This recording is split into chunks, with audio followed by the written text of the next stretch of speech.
এ যেন রূপকথার এক বাড়ি। অস্ট্রিয়ার স্পা শহর ব্যাড টেটসম্যানডর্ফে বড়দিনের উৎসব উপলক্ষে গড়ে তোলা হয়েছে ইউরোপের বৃহত্তম ক্রিসমাস হাউস।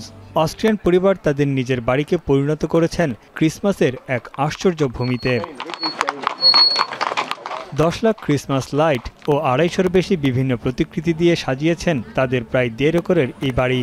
এই সাজসজ্জা করতে তাদের সময় লেগেছে প্রায় 4 মাস। কয়েক দশক ধরেই এই আয়োজন করে আসছে পরিবারটি।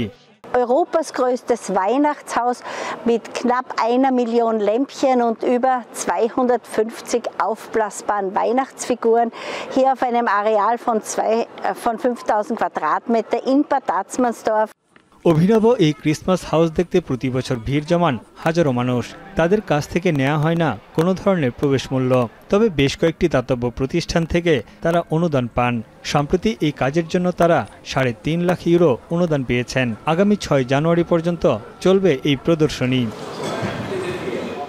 এদিকে সুইডেনের রাজধানী স্টকহোমে ক্রিসমাস ঘিরে আয়োজন করা হয়েছে জিঞ্জার ব্রেড প্রতিযোগিতা। এবারের থিম নকশা এবং স্থাপত্যের প্রতি ভালোবাসা, যেখানে চকলেট ও বিস্কুটের তৈরি 1.5 শতাধিক প্রতিকৃতি প্রদর্শিত হচ্ছে।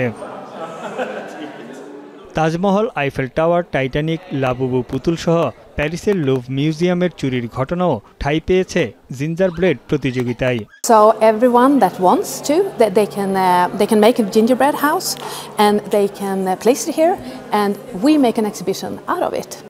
35 বছর ধরে জাদুঘরের ঐতিহ্যবাহী এই বার্ষিক প্রদর্শনীতে শিশু থেকে শুরু করে সব বয়সী ও নানা পেশার মানুষ অংশ নিয়েছে। 3টি বিভাগে বিজয়ীদের নাম ঘোষণা হবে আগামী 14 ডিসেম্বর।